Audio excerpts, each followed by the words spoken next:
my gosh, guys, I can't believe I ate so much cake, but I have a solution for that. Can you guys guess what it is? Exercise? No. Eat more veggies? No. Drink more water? No. I'm just gonna look at Botero's paintings. Welcome to Articulated, the podcast where we ask big questions, like, is that a banana taped to a wall or the fall of capitalism? I'm your host, Youki, and today we're diving into how art and politics have always been intertwined. By the time you finish listening, you will leave with existential dread, but also knowledge that will save humanity. Fernando Botero was a Colombian painter and sculptor born in 1932 and only recently passed away in 2023. He is known for his paintings consisting of full figures, notably his reimaginings of paintings such as Pope Leo X, the Arnolfini portrait, and the Mona Lisa. The humorous depiction of these famous paintings bring about a sort of happiness and a feeling of relief to the audience. Especially for me, when I saw one of Botero's works for the first time, after devouring everything on site after a stressful day, I was like, you know what? I ate like 8 slices of lemon meringue pie, but I do not regret a single bit of it. Anyways, going back to the topic. Botero came of age during Colombia's undeclared civil war known as La Violencia. This was a 10-year civil war in Colombia from 1948 to 1958 between the Colombian Conservative Party and Colombian Liberal Party, mainly fought in the countryside. It is one of the most devastating periods in Colombia's modern history, resulting in estimated 200,000 to 300,000 deaths and the displacement of millions. The trigger of this conflict was the assassination of Jorge Elcier Gaitan, which I'm definitely butchering, occurred on April 9th, 1948. Gaitan was a popular liberal leader with a populist agenda who appealed to the working class. His murder in Bogota led to the Bogotazo, a massive urban riot that caused thousands of deaths and destruction in the capital. This event is seen as the immediate spark for the La Violencia. Botero's work became more consistently political as violence in Colombia evolved from a predominantly rural and bipartisan conflict into a combination of guerrilla insurgency, drug trafficking, and terrorism that afflicted cities such as his native Medellin. Again, I am not a native Colombian speaker, so please give me some grace and yeah. Botero was personally affected by the La Violencia. In 1994, he survived a near kidnapping in Bogota. A year later, terrorists from an umbrella organization representing several armed groups killed 23 people when they blew up his sculpture of a dove in Medellin.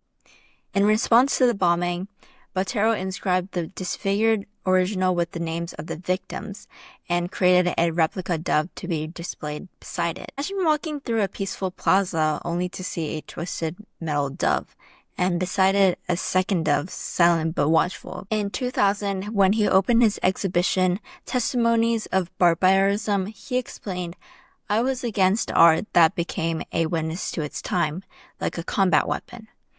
But in view of the magnitude of the drama in Colombia, the moment came when I felt the moral obligation to leave a testimony of such an irrational moment in our history."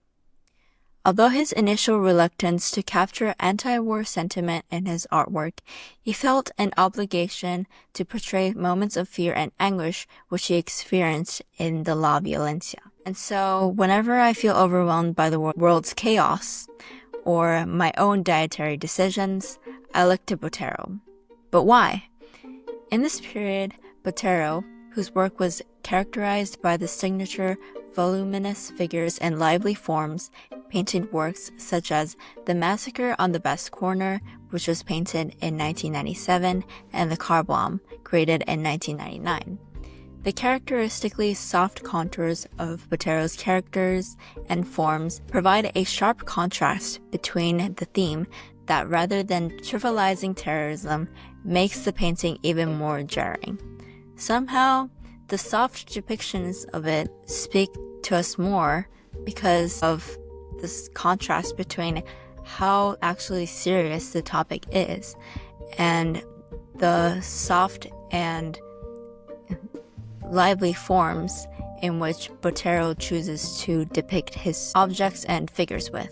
After seeing the car bomb, I realized how an image so soft looking could hit so hard. The references to Botero's artwork extend globally. In 2003, scenes from the Abu Ghraib prison outside Baghdad led Botero to work on the most politically charged subject of his career: the torture of Iraqi prisoners by the US Army during the Iraqi occupation, obviously after 9/11. In 2005, he unveiled nearly 200 drawings and paintings of human rights violations. And so in this period, he began to depict more topics that dealt with things that personally affected him that was occurring globally.